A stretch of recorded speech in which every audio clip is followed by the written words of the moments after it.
Okay, we're on section 6.2, page 2.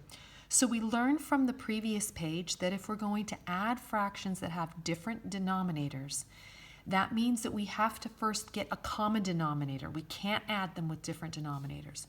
So what do? We need to get a common denominator here. And so when we look at the answer, it says that the common denominator is b times d. So first off, we're going to say, well, what's the LCD? We take the first denominator, multiply it by the second denominator. So if you had a 2 and a 3 there, you'd need both of those and you'd say 6, okay? So then what are we going to do? Well, with the a over b, what we're looking for is we need to make it into a denominator with b times d. Or how do we get from b to bd? Well, we need a d there to make that work.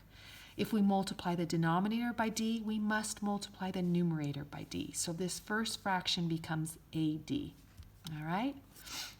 Second fraction, the CD. Here we want it to have a denominator of BD as well. So what do we have to multiply it by? Well, from get to D to BD, we have to multiply both top and bottom by B. So here we get C times B is, let's change the order, BC, it doesn't matter. 2 times 3 is 3 times 2. Over D times B is BD.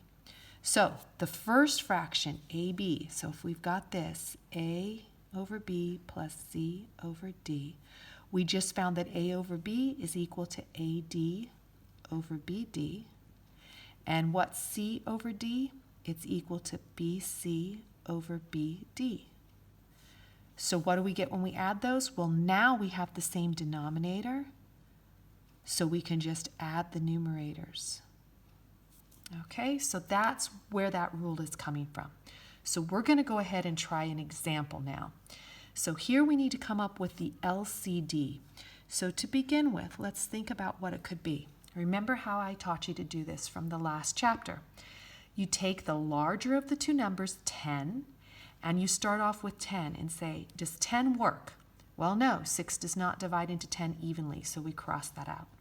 Then we use the next multiple of 10, 20, to see if it works. Does 6 divide evenly into 20? No. So we cross that out. Go to the next multiple, 3 times 10, which is 30. Will that work? Well, 6 goes into 30 evenly, so that's our LCD. So now we need to build each one of these fractions to have a denominator of 30. We can't add them when they have different denominators. So I'm going to go off to the side here and figure out 1/6. What is it going to be? We need to convert to 30ths.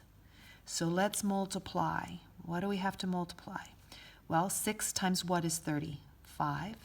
Whatever we do to the denominator, we have to do to the numerator because this is just like 1. It is 1.